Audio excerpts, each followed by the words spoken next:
Hello students, welcome for today's lesson.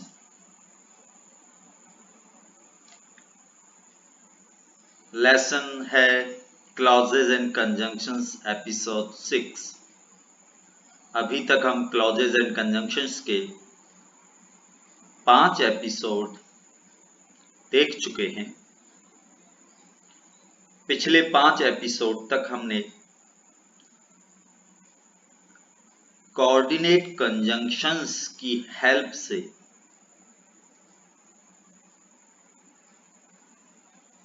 दो simple sentences को compound sentence बनाने के लिए प्रयोग किया था।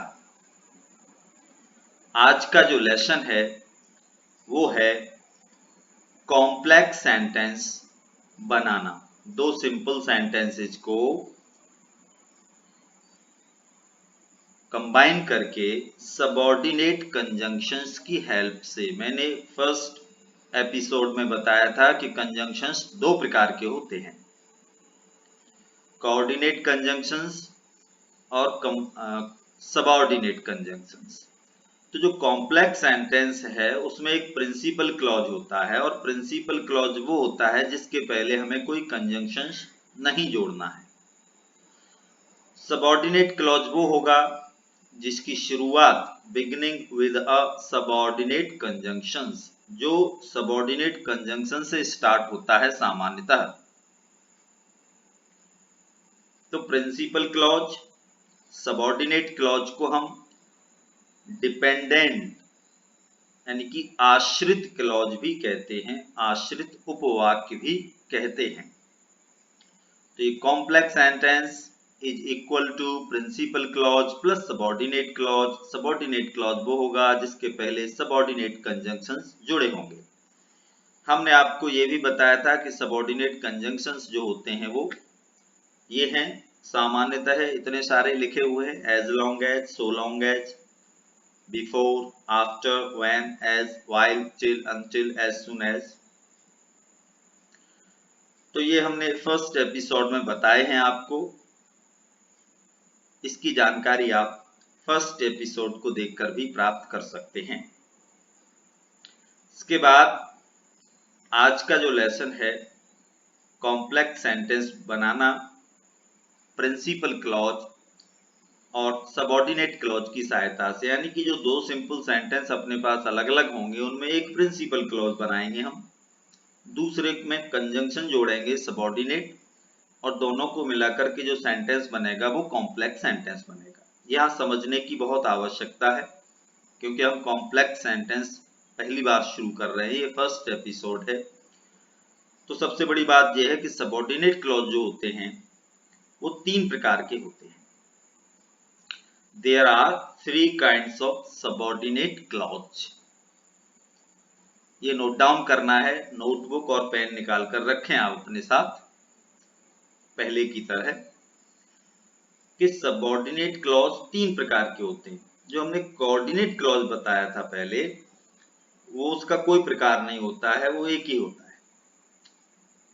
तो सबऑर्डिनेट क्लॉज 3 प्रकार के कौन कौन से होते हैं, जिसमें पहला है एडवर्ब क्लॉज,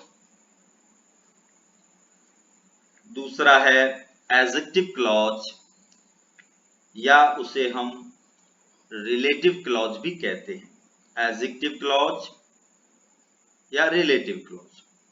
थर्ड है नाउन क्लॉज या नॉमिनल क्लॉज, यानी कि ये सबऑर्डिनेट क्लॉज के ही प्रकार हैं, एडवर्ब क्लॉज, एडजेक्टिव क्लॉज या रिलेटिव क्लॉज, नाउन क्लॉज या नॉमिनल क्लॉज। इसको नोट करना है आपको। अब महत्वपूर्ण बात ये आती है कि कॉम्प्लेक्स सेंटेंस की डेफिनेशन है प्रिंसिपल क्लॉज के बाद सबऑर्डिनेट क्लॉज, और सबऑर्डिनेट क्लॉज 3 प्रकार के होते हैं, adverb clause, adjective clause, noun clause. तो जब प्रिंसिपल क्लॉज में adverb clause, adjective clause, noun clause इनमें से कोई भी जुड़ा होगा तो वो भी क्या कहलाएगा, कॉम्प्लेक्स सेंटेंस। इसके बाद हम देखते हैं कि complex sentence is equal to principal clause plus subordinate clause, और सबऑर्डिनेट क्लॉज जो होते हैं वो तीन प्रकार के होते हैं। तो principal clause plus adverb clause हो या एडजेक्टिव क्लॉज हो या नाउन क्लॉज हो, वो भी कॉम्प्लेक्स सेंटेंस ही कहलाएगा। वो क्या कहलाएगा? कॉम्प्लेक्स सेंटेंस कहलाएगा। ध्यान रखें कि principal clause plus adverb clause या एडजेक्टिव क्लॉज या नाउन क्लॉज हो तो भी सेंटेंस क्या कहलाएगा? Complex sentence. यहां तक क्लियर हो गया? अब हम आगे बढ़ते हैं। हम एक एक करके adverb clause, adjective clause, noun clause लेंगे और सबसे पहले हम एडवर्ब क्लॉज लेंगे। एडवर्ब क्लॉज 9 प्रकार के होते हैं। They are 9 kinds of adverb clause. इसमें पहला है adverb clause of reason, second है एडवर्ब क्लॉज ऑफ कंसेशन, इसको कंट्रास्ट भी कहते हैं, adverb clause of purpose, adverb clause of result, adverb clause of time, adverb clause of condition, adverb clause of degree, adverb clause of place और adverb clause of manner. तो ये 9 प्रकार के हैं, नोट डाउन कर सकते हैं। हम एक एक करके लेंगे तो उस समय भी आपको ये 9 प्रकार के एडवर्ब क्लॉज भी सबऑर्डिनेट क्लॉज होता है, इस बात को ध्यान रखना है क्योंकि सबऑर्डिनेट क्लॉज का ही ये प्रकार है।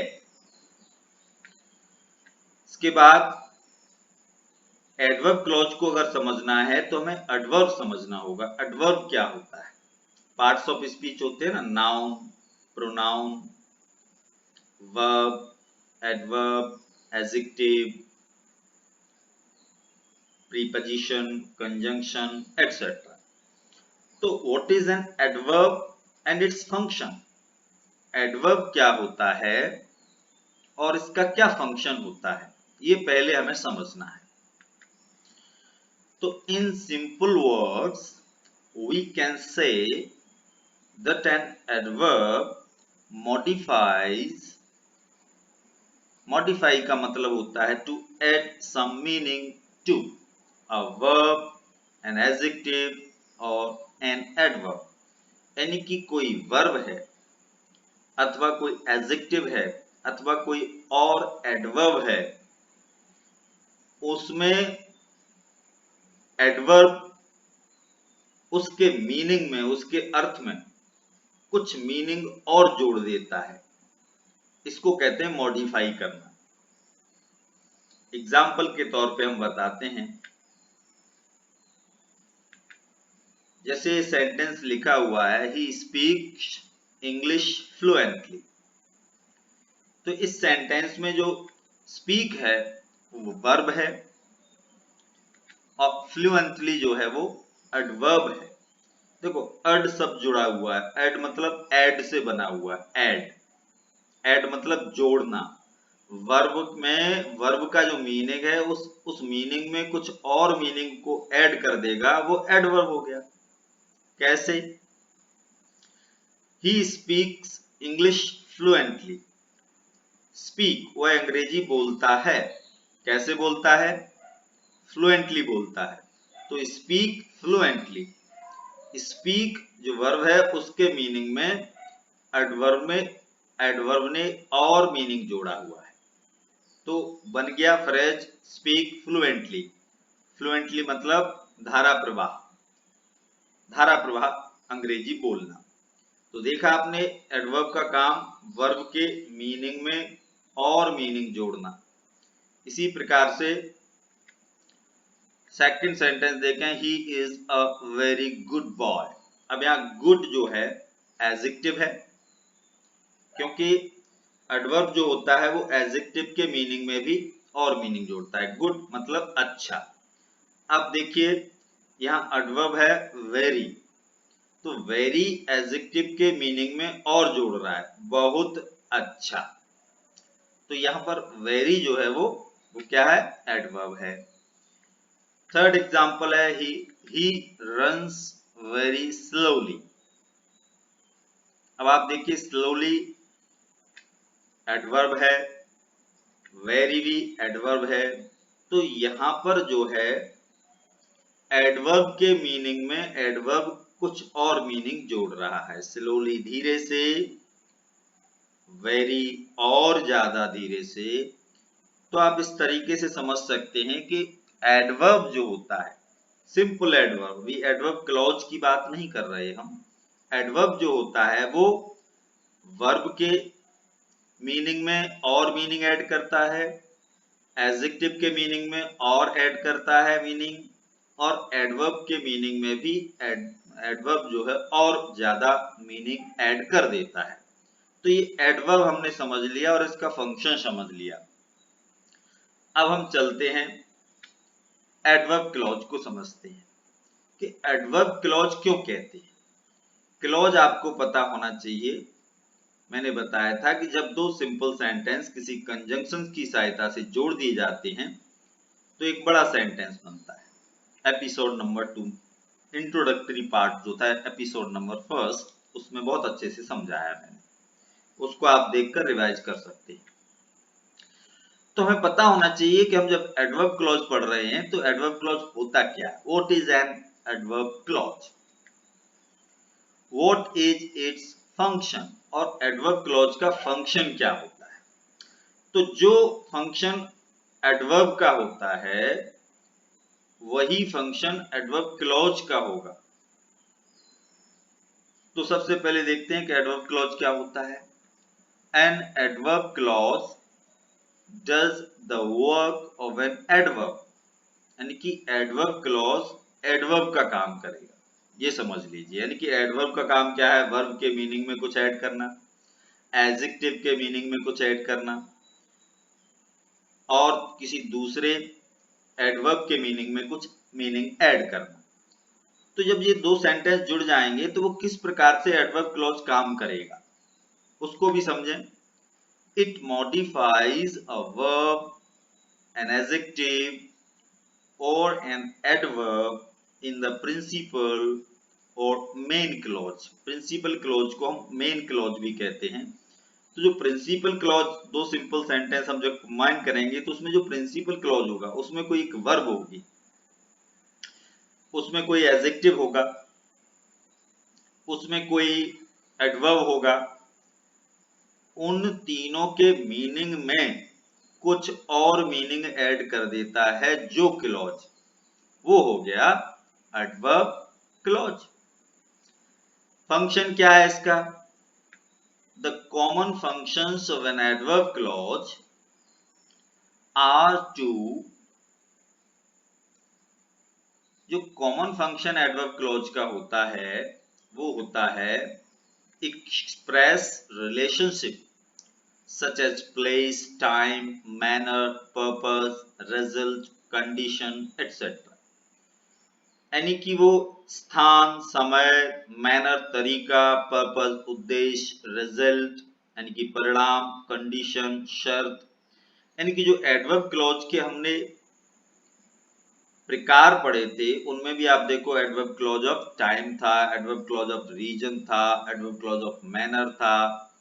तो वो जो है ये एडवर्ब क्लॉज का फंक्शन होता है, और एडवर्ब क्लॉज कभी प्लेस को एक्सप्रेस करेगा, कभी टाइम को, कभी मैनर को, कभी पर्पज को, कभी रिजल्ट को।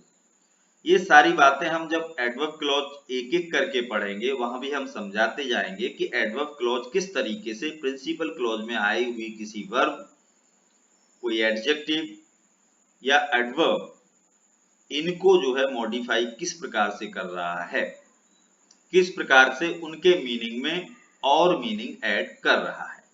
चलिए हम स्टार्ट करते हैं।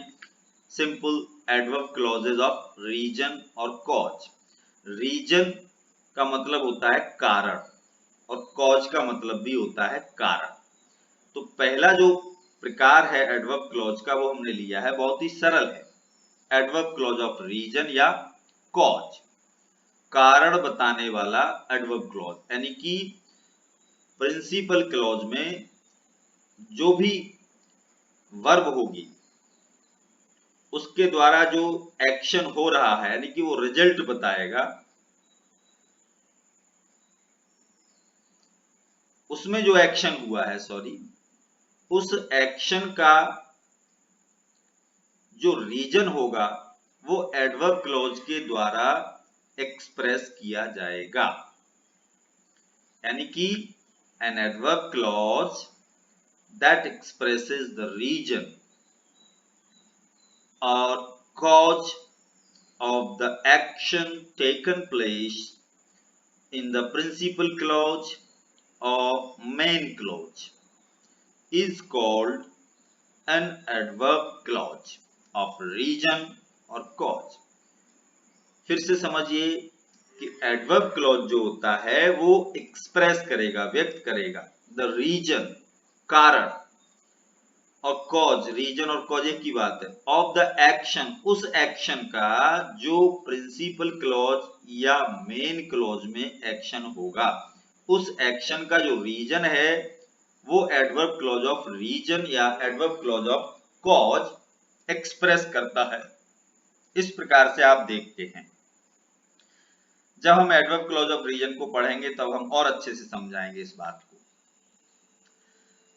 अब एडवर्ब क्लॉज ऑफ रीजन जो होते हैं वो कौन कौन से कंजंक्शन से जुड़े होते हैं सामान्यतः, तो these clauses are introduced by subordinate conjunctions, वो हैं बिकॉज, एज, सिंस।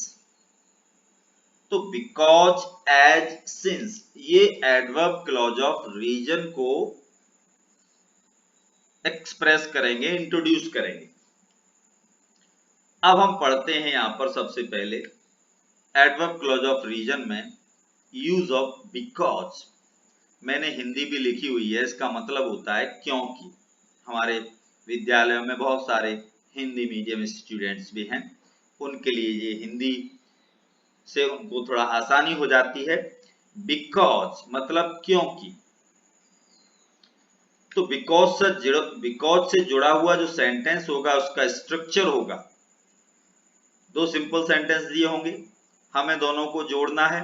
तो हमें उसमें से ये देखना पड़ेगा कि जो क्लॉज रिजल्ट एक्सप्रेस कर रहा है, परिणाम बता रहा है, वो पहले आएगा, फिर बिकॉज आएगा, और जो क्लॉज रीजन एक्सप्रेस करेगा, कारण एक्सप्रेस करेगा, वो बिकॉज लगाकर हम बाद में रखेंगे। क्लियर? दो सिंपल सेंटेंस होंगे, देखेंगे किसमें रीजन है और किसमें रिजल्ट है। तो जो प्रिंसिपल क्लॉज कौन सा होगा, जिसके पहले कोई कंजंक्शन नहीं है, यानी कि क्लॉज एक्सप्रेसिंग रिजल्ट यहां जो होगा वो प्रिंसिपल क्लॉज होगा। और subordinate clause having an adverb clause of reason, adverb clause of reason उसमें होगा जिसमें बिकॉज ऐड किया गया होगा। एग्जाम्पल से आप देखिए, फर्स्ट एग्जाम्पल है he went to hospital. B example है ही वॉज इल। अब आप देखिए कि इसमें कौन सा क्लॉज बनेगा रिजल्ट बताने वाला और कौन सा रीजन बताने वाला। तो आप मीनिंग इसका समझना बहुत आवश्यक है। ही वेंट टू हॉस्पिटल मतलब वह हॉस्पिटल गया। क्यों गया? बिकॉज ही वॉज इल, क्योंकि वह बीमार था। तो he was ill reason express कर रहा है। वेंट टू हॉस्पिटल जो एक्शन प्रिंसिपल क्लॉज में हुआ है, जाने का, हॉस्पिटल जाने का जो एक्शन हुआ है उसका कारण एक्सप्रेस कर रहा है कौन? He was ill. तो मैंने बताया था आपको कि प्रिंसिपल क्लॉज में आई हुई किसी वर्ब, एडजेक्टिव, एडवर्ब को जब मॉडिफाई करता है कोई क्लॉज तो वो एडवर्ब क्लॉज होता है। हम इनको कंबाइन कर रहे हैं स्ट्रक्चर के हिसाब से। रिजल्ट वाला पहले आएगा, तो ही वेंट टू हॉस्पिटल पहले आएगा बिकॉज ही वॉज इल। अब इसको समझें आप कि इसको एडवर्ब क्लॉज क्यों कहा जा रहा है। ये फर्स्ट क्लॉज हो गया प्रिंसिपल क्लॉज। पीसी मतलब प्रिंसिपल क्लॉज या मेन क्लॉज। एक्सप्रेसिंग रिजल्ट, ये रिजल्ट एक्सप्रेस कर रहा है। बिकॉज तुम्हारा सबऑर्डिनेट कंजंक्शन हो गया जो एडवर्ब क्लॉज को इंट्रोड्यूस कर रहा है, एडवर्ब क्लॉज ऑफ रीजन को। He was ill clause expressing reason है, ये कारण बता रहा है। तो he went to hospital because he was ill, ये आपका कौन सा सेंटेंस हो गया? कॉम्प्लेक्स सेंटेंस हो गया। और किस प्रकार का कॉम्प्लेक्स सेंटेंस हो गया? जिसमें प्रिंसिपल क्लॉज है, सबऑर्डिनेट क्लॉज है, और जो सबऑर्डिनेट क्लॉज है वो किस प्रकार का है? Adverb clause. वो भी एडवर्ब क्लॉज किस प्रकार का है? एडवर्ब क्लॉज ऑफ रीजन या कॉज, मतलब कारण बताने वाला एडवर्ब क्लॉज। इसके बाद हम देखते हैं यूज ऑफ एज या सिंस, जिसका मतलब सामान्यतः चूंकि होता है। तो एज या सिंस भी जो है एडवर्ब क्लॉज ऑफ रीजन को इंट्रोड्यूस करता है, तो निश्चित रूप से ये भी रीजन के पहले ही आएगा। तो इसका स्ट्रक्चर थोड़ा डिफरेंट होता है बिकॉज से, वो भी हम देख लें। इसमें क्या होगा कि एज या सिंस पहले लगेगा और उसके बाद जो रीजन बताने वाला क्लॉज एक्सप्रेसिंग रीजन पहले लिखा जाएगा और क्लॉज एक्सप्रेसिंग रिजल्ट बाद में जाएगा। तो जो क्लॉज एक्सप्रेसिंग रिजल्ट है कोमा के बाद वो प्रिंसिपल क्लॉज होगा। कोमा के पहले एज या since plus clause expressing reason, ये आपका एडवर्ब क्लॉज ऑफ रीजन होगा। एग्जाम्पल के तौर पर आप देखिए, ही वॉज पुअर, वह गरीब था। बी सेंटेंस है he could not buy his course books, अपनी कोर्स की किताबें नहीं खरीद सकता, वह गरीब था। अब इसमें हमें ये देखना है कि रीजन कहाँ है और रिजल्ट कहाँ है। वह गरीब था, वह किताबें नहीं खरीद सकता था अपनी, तो कारण क्या था? क्योंकि वह बीमार था। चूंकि वह बीमार नहीं, चूंकि वह गरीब था, चूंकि वह गरीब था इसलिए he could not buy his course books। तो हम समझ गए जो ए सेंटेंस है वो रीजन एक्सप्रेस कर रहा है और उस रीजन से जो रिजल्ट निकला वो he could not buy his course books वाला सेंटेंस एक्सप्रेस कर रहा है। तो हमने देखा कि इसमें जो subordinate clause having an adverb clause of reason होगा वो पहले ऐड किया जाएगा। एज या सिंस ही वॉज पुअर, चूंकि वह गरीब था। He could not by his books, वह अपनी किताबें नहीं खरीद सकता था। तो अब आप देखिए यहां पर प्रिंसिपल क्लॉज इधर है क्योंकि he could not by his books के पहले कोई कंजंक्शन नहीं है, और जो सबऑर्डिनेट कंजंक्शंस हैं वो एज या सिंस हैं जो एडवर्ब क्लॉज ऑफ रीजन को एक्सप्रेस करते हैं, और क्लॉज एक्सप्रेसिंग रीजन हुआ ही वॉज पुअर। तो ही वॉज पुअर, तो एज या सिंस ही वॉज पुअर ये एडवर्ब क्लॉज ऑफ रीजन है। चूंकि वह गरीब था इसलिए he could not by his books. तो जो प्रिंसिपल क्लॉज में रिजल्ट आया है उसका कारण एज या since he was poor express कर रहा है, इसलिए वो एडवर्ब क्लॉज ऑफ रीजन हुआ। इसके बाद एक एग्जांपल हम और लेते हैं, fill in the blanks with appropriate conjunctions given below. हमने जो स्ट्रक्चर बताए हैं उस स्ट्रक्चर के हिसाब से हमें सेंटेंसेस में फिल इन दी ब्लैंक्स हैं, ये ब्लैंक्स भरने हैं। भरना बिकॉज, एज और सिंस से है। फर्स्ट एग्जांपल है, आप लोग अपने मन में सोचते चलें और भरते चलें अपनी नोटबुक पर। I will help you, blank छोड़ा, you are honest. I will help you, खाली जगह यू आर ऑनेस्ट। आप देखिए बिकॉज, सिंस, एज में से कौन सा यहां आ सकता है। स्ट्रक्चर में पहले आपको बता चुका हूं।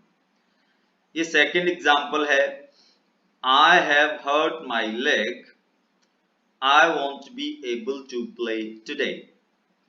मैंने अपने पैर में चोट लगा ली है, मैं आज नहीं खेल पाऊंगा। सेंस मीनिंग मैंने बता दिया है, कंजंक्शन क्या जुड़ना है, कौन कौन से जुड़ना है वो आपको सोचना है।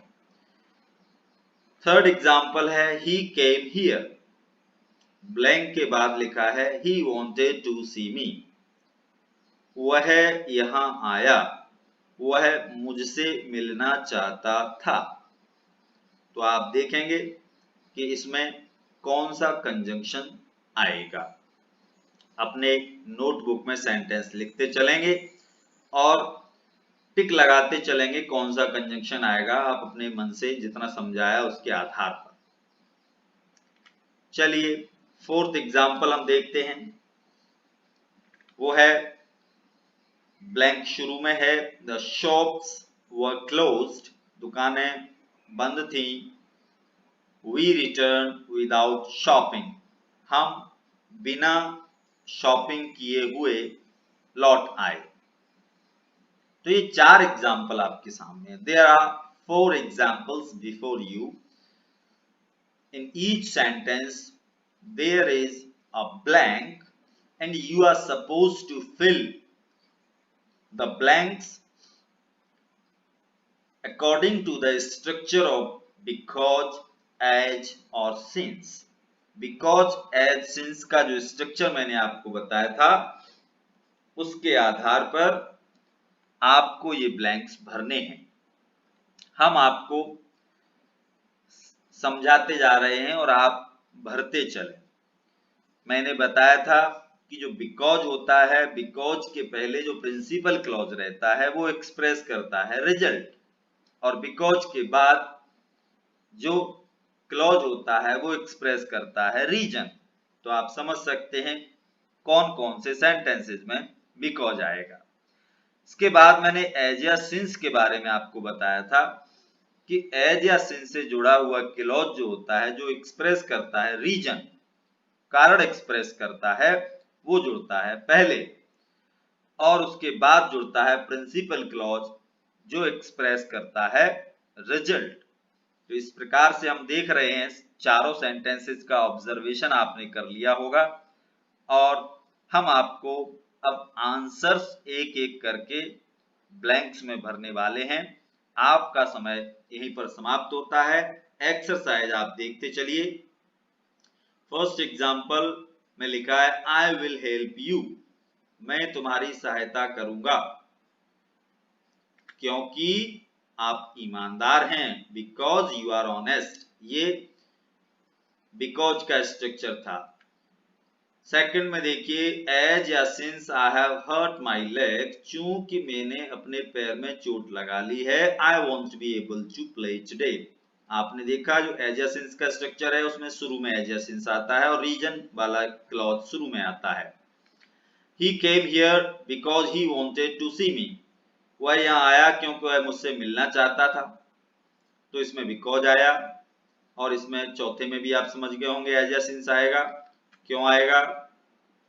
एज या since the shops were closed, क्योंकि दुकानें बंद थी। वी रिटर्न विदाउट शॉपिंग, हम बगैर शॉपिंग किए लौट आए। तो इस प्रकार से हमने भर लिए, आंसर्स आपने मैच कर लिए। एक एक्सरसाइज और करते हैं, केवल एक ही एग्जाम्पल हम आपको दे रहे हैं। Combine the pair of sentences using because, as या सिंस, यानी कि बिकॉज, एज, सिंस से आप तीनों से आपको अलग अलग जोड़कर एक ही पेयर को कंबाइन करना है। जिसका फर्स्ट एग्जाम्पल है वी वर टायर्ड, सेकंड है we went to bed early, हम जल्दी सोने चले गए, मतलब हम थके थे, हम जल्दी सोने चले गए। अब आप देखिए रीजन किसमें है, हम थके थे, ये रीजन है। रिजल्ट क्या है, हम जल्दी सोने चले गए, तो हम बिकॉज का प्रयोग सबसे पहले करेंगे। तो बिकॉज में सबसे पहले रिजल्ट आएगा we went to bed early because we were tired, क्योंकि हम थके हुए थे। अब हम एज का प्रयोग करते हैं। एज में रीजन पहले आता है, as we were tired, comma we went to bed early, चूंकि हम थके थे इसलिए हम जल्दी सोने चले गए। सिंस भी एज की तरह होता है, since we were tired we went to bed early। तो ये एडवर्ब क्लॉज यहीं पर आज का सेशन समाप्त होता है। Thank you very much for watching the video. Next episode में हम एडवर्ब क्लॉज के सेकंड टाइप को लेंगे। एपिसोड्स देखते रहें।